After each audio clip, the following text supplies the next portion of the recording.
بالکل تباہ و برباد کر دیا اس جمہوری طرز عمل کو. جمہوری عمل سے دور رہنا یہ نقصان دہ ہے. حرام کیا تھا، وہ کیا تھا. تو یہ باتیں ہیں اور کچھ نہیں ہے. جابرانہ قبضہ کیا، اقتدار پر جابرانہ قبضہ کیا.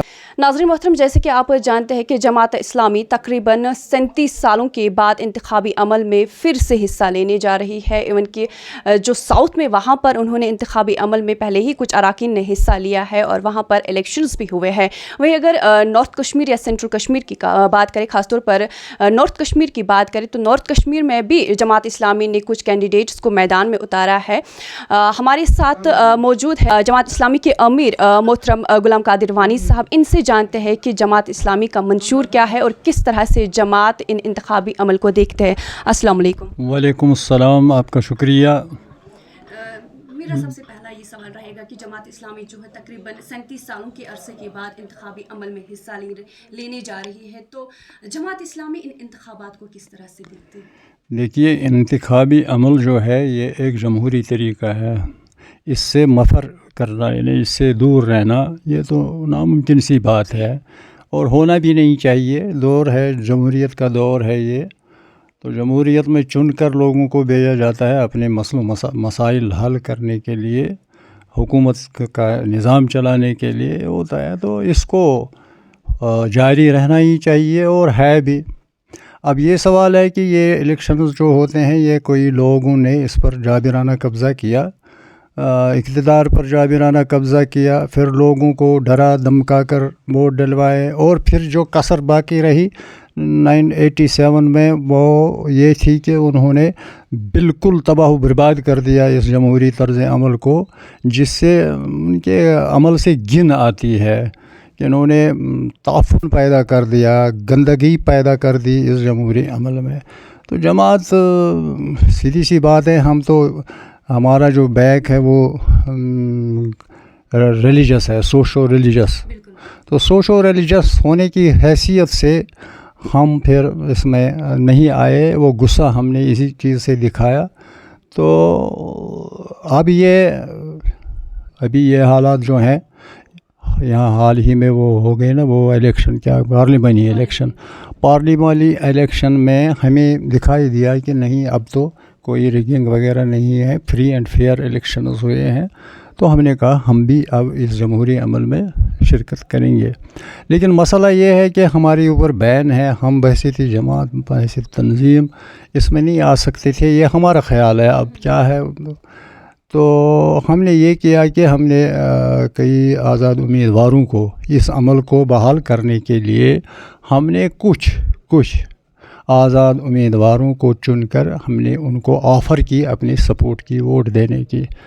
تو یہی عمل چل رہا ہے.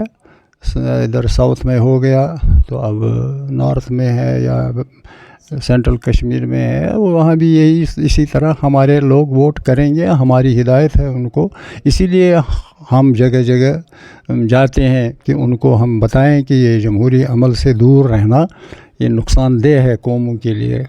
کسی پروگرام کو چلانا ہے تو وہ پروگرام نہیں چل سکتا ہے جب تک نہ اس میں یہ آزادی ہو، آزادی رائے ہو. تو آزادی رائے کا اظہار ہر ایک کر سکتا ہے. ہم اسی لیے اس کو پش کرتے ہیں.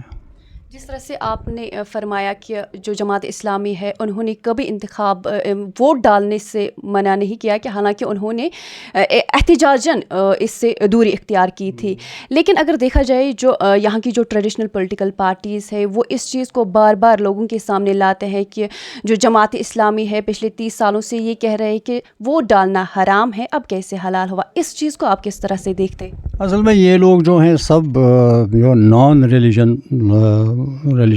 ریلیجس لوگ ہیں، یہ اس اقتدار پر قبضہ اپنا جمانا چاہتے ہیں اور لوگوں کو بیوقوف بنا کر لوگوں کو بیوقوف بنا دیا جاتا ہے کہ بھئی انہوں نے حرام کیا تھا، وہ کیا تھا. تو یہ باتیں ہیں اور کچھ نہیں ہے. یہ چلتا رہے گا. ہم اپنا کام کریں گے. ہمیں اس سلسلے میں کوئی پریشانی نہیں ہے. کیا آپ کو لگ رہا ہے کہ 30 سالوں کے بعد اب جماعت اسلامی انتخابات میں پھر سے حصہ لے رہی ہے، کیا آپ کو لگ رہا ہے کہ اس جدید سیاست میں کچھ بدلاؤ آیا ہے؟ نہیں، بدلاؤ تو وہ تو فکری چیز ہے ایک. لیکن یہ ہم نے یہاں دیکھا کہ جو پچھلے الیکشن ہوئے پارلیمانی الیکشن، اس میں ہم نے دیکھا کہ وہ فیئر تھے، فری تھے، ریگنگ سے بالکل آزاد تھے. اب ایکا دکا کچھ ہوتا ہے، کبھی کہیں کنفیوژن، وہ اس چیز کو غلط فہمی پر بھی ہوتا ہے، وہ چیز نہیں ہوئی. تو ہم اطمینان رکھتے ہیں کہ شاید اب یہاں جمہوریت بحال ہوگی اور ہم لوگ اس میں حصہ لیں. لوگ کہیں گے، کیا کہیں گے، ان پارٹیوں کو کہنا ہے، ان کو تو ہمیں دور رکھنا ہی ہے. ان کی عافیت ہے اس میں، ان کو ملے گا، یہ اقتدار ملے گا ان کو اقتدار شقدار بچانے کے لیے کچھ نہ کچھ یہ فضول باتیں کرنی ہیں، بحالیاں دینی ہیں. لیکن ہم اس کا جواب نہیں دینا چاہتے ہیں. یہ اپنا وقت ضائع کرنا، لوگوں کو سوچنا چاہیے. اب جو یوتھ ہمارے پاس ہے، یوتھ جو ہے اس قوم کا، وہ سمجھتا ہے باتوں کو. انہوں نے جماعت اسلامی کو کسی طرح کے چیلنجز ہے ابھی، کیونکہ جیسے کہ میں نے پہلے بھی بولا کہ 30 سالوں کے بعد انتخابی عمل میں پھر سے جماعت اسلامی آ رہی ہے، کسی طرح کے چیلنجز ہے ابھی؟ ایک چیلنج تو بڑا چیلنج یہ ہے، اور وہ بیسک چیلنج ہے، وہ یہی ہے کہ ہمارے اوپر پابندی ہے. تو یہ اس کو ہم ہٹوانا چاہتے ہیں. ہم پر امید ہیں کہ یہ بین ہٹ جائے گا انشاءاللہ. تو جماعت اسلامی کا جو سیاسی نظریہ ہے وہ کیا ہے، اور جو اس کا مذہبی جو عقائد ہے کس طرح سے ایک دوسرے کے ساتھ بیلنس کر پاتے، مطابقت کس طرح سے رکھتی ہے؟ دیکھیے، جو سوشالوجی کا اگر کوئی اسٹوڈنٹ ہوگا وہ ان چیزوں کو اچھی طرح سمجھ سکتا ہے. ہر سوسائٹی میں، ہر کام میں، سوسائٹی کے ہر کام میں آدمی جو اس کے ساتھ منسلک ہوں ان کو حصہ لینا ہے اور چلانا ہے. اسلام نے کہیں اس چیز کی، اس پر پابندی نہیں کی ہے، لیکن خیال یہ رکھنا ہے کہ بنیادی عقائد جو ہیں وہ بنیادی عقائد پر کوئی آنچ نہ آئے، وہ خراب نہ ہو جائیں. ہم سوشو ریلیجس اسی لیے کہتے ہیں نا کہ ہم ریلیجس لوگ ہیں، اسی لیے ہمارے جو ہمارا دین ہے، اسلام ہے، جس سے ہم منسلک ہیں. اسلام بالکل انسانی خدمت کے لیے ابھارتا ہے. بار بار قرآن دیکھیے، رسول اللہ صلی اللہ علیہ وسلم یا ان کے صحابہ کا عمل دیکھیے، ہر وقت وہ لوگوں کے دکھ درد دور کرنے کے لیے، ان کو شانتی اور امن پہنچانے کے لیے انہوں نے محنت کی ہے، اور ہم بھی اسی ڈگر پر چل رہے ہیں اور چلیں گے انشاءاللہ. جماعت اسلامی کا منشور کیا ہے، اور کس طرح سے جس طرح سے جموں کشمیر میں مسئلے مسائل ہے، چاہے نوجوان کی بات کرے، ہیلتھ سیکٹر کی بات کرے، ہر طبقے میں مسئلے مسائل ہے، تو جماعت اسلامی ان مسئلے مسائل کو کس طرح سے ایڈریس کریں گے؟ آپ چھوٹی سی میں بات کہوں گا، اور یہ بڑی آسان بھی ہے. ہم نے ان امیدواروں کے لیے جو کنٹیسٹ کرتے ہیں ان کے لیے ایک وہ ضابطہ بنا دیا ہے، منشور. وہ آپ دیکھ سکتی ہیں. ہم ہر چیز پر جو بھی یہاں لوگوں کو جو بات بھی تکلیف پہنچائے، جو عمل بھی ان کو تکلیف پہنچائے، ہم ان کو کھینچنے کے، ان کو اس مشکل سے نکالنے کے لیے ہر ایک تگدو کریں گے. یہی ہے ہمارا بنیادی کام، یہی ہے ہمارا. مسئلے مسائل جس طرح سے ایجوکیشن میں، مسائل تو ہیں، بسیار مسائل ہیں. پہلے روزگار کا معاملہ ہے، اور پھر جو ہے یہاں کرپشن زیادہ ہے. پورے اس چھوٹے خطے میں سب سے زیادہ کرپشن ہے. اور پھر کیا کہتے ہیں، یہ نارکوٹک جرائم ہیں. یہ تو کم ہیں، یہ بہت بڑے جرائم ہیں. اس سے تو پوری آبادی کی بربادی ہو جاتی ہے. ایک وہ بروٹ نیس اس میں نظر آتی ہے.